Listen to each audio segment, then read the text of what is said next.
João, que evangelho diferente, né? Até o Natal de João é diferente. O Natal de João não tem presépio, não tem Maria recebendo a visita do anjo, não tem os anjos anunciando aos pastores, não tem a manjedoura. O evangelho de João começa com um discurso altamente teológico. No princípio era o verbo estava com Deus, o verbo era Deus. Que uma declaração assim profunda. É muito curioso que eu vejo muitas pessoas dizendo assim, olha, comece a ler a Bíblia, se você nunca leu, comece a ler pelo evangelho de João. Aí o sujeito chega lá, no princípio era o verbo estava com Deus, o verbo se fez carne e habitou entre nós. Não é algo tão simples assim. É lógico que se você vai lendo o restante, como você vai fazer agora, as coisas vão se explicando. Esse verbo que é Jesus, tornando-se carne e se encontrando com pessoas. O Evangelho de João é muito bacana nesse sentido, o encontro pessoal de Jesus com várias pessoas. Nicodemos, a mulher samaritana, o paralítico lá no tanque de Betesda e assim por diante. Também é um evangelho de discursos muito bem registrados e com exclusividade pela pena inspirada de João. Bom, nossa proposta agora não é tão simples, mas vamos tentar dividir esse evangelho em etapas, né, em pedaços, para ver se a gente consegue ganhar alguma coisa na leitura dele. Nesse evangelho, Jesus é apresentado como o Filho de Deus. Isso significa alguém que veio de Deus, alguém que é o próprio Deus. Filho de Deus é uma expressão que remete à divindade de Jesus. João está preocupado em deixar claro para as pessoas que lerem o seu evangelho que Jesus não é simplesmente um homem. Ele é homem, é 100% homem, mas ele também é Deus, algo misterioso que nós não conseguimos entender, mas que é essencial para a nossa salvação. Vamos lá então. Primeiro, a apresentação do verbo, capítulos 1 e 2, a apresentação desde a eternidade até a apresentação que João Batista vai fazer para os seus discípulos, eis aqui o Cordeiro de Deus. Você se lembra que tem essa expressão ali nos primeiros capítulos de João. Depois, nos capítulos 3 até 11, vamos ter encontros de Jesus com pessoas, né? Sinais e sermões do verbo. Como eu disse, alguns sermões exclusivos. Depois, capítulos 12 a 21, a paixão e a ressurreição do verbo. João é um dos 12 discípulos do Senhor Jesus Cristo, que andaram com ele mais de perto. E ele talvez fosse um dos mais jovens, talvez fosse o mais novo dos discípulos. Não dá para afirmar isso, até porque dizer que, por exemplo, ele foi o último dos que morreram, mas aparentemente, pelo menos pela tradição, nenhum dos discípulos de Jesus teve morte natural, né? Todos eles foram martirizados. Então, não sei se dá para a gente tirar isso como base.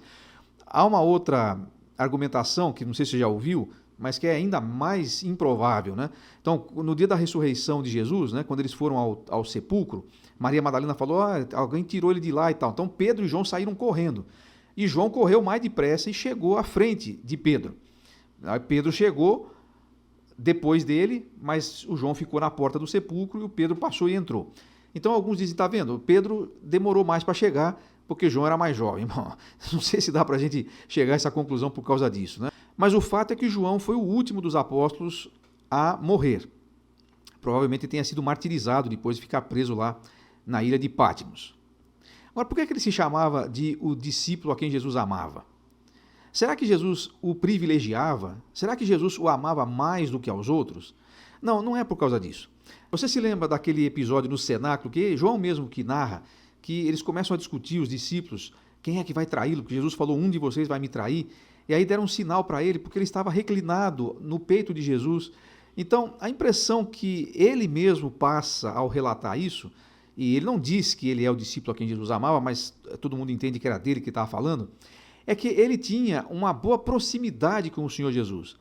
Ele era alguém que talvez fosse pouco mais do que um adolescente. Se não fosse um adolescente, talvez muito jovem ainda. Como de resto, provavelmente os outros discípulos também eram. Mas ele tinha a percepção do amor de Jesus por ele. E isso fez toda a diferença. João era um sujeito assim meio explosivo. Eles chegaram um dia numa aldeia de samaritanos e os samaritanos não deixaram eles pousar ali. E João e o seu irmão resolveram fazer um pedido inusitado para o Senhor Jesus Cristo. O senhor não quer mandar fogo do céu para destruir essa cidade aí? Olha o apóstolo João, né? Mas a convivência com o Senhor Jesus Cristo e essa percepção do seu amor por ele mudou sua vida, ele se transforma naquele que vai ser conhecido depois como o apóstolo do amor. Nós vamos encontrar a sua primeira carta, em que ele fala muito sobre o amor, e essa vai ser uma marca do seu ministério. Muito bem, concluímos os evangelhos. Se você nunca leu a Bíblia inteira, é muito provável que foi a primeira vez, ou será a primeira vez, depois que você concluiu o Evangelho de João, que você vai ter lido todos os evangelhos na íntegra. E aí, qual vai ser a sensação ao terminar? Como é que você está se sentindo agora e que nuances você percebeu do Senhor Jesus Cristo enquanto você leu integralmente as páginas dos evangelhos? Agora nós vamos entrar numa outra etapa das Escrituras, o início da igreja e depois as cartas, para finalizar no Apocalipse. Mas sem dúvida nenhuma, os evangelhos eles são uma das porções mais significativas, talvez mais conhecidas da Bíblia, mas quando você lê inteiro, você percebe que você deixou de perceber alguma coisa e agora essas nuances vão fazer parte do seu conhecimento, essas falhas de compreensão vão ser dirimidas por causa da leitura integral. Vamos então à leitura do Evangelho de João.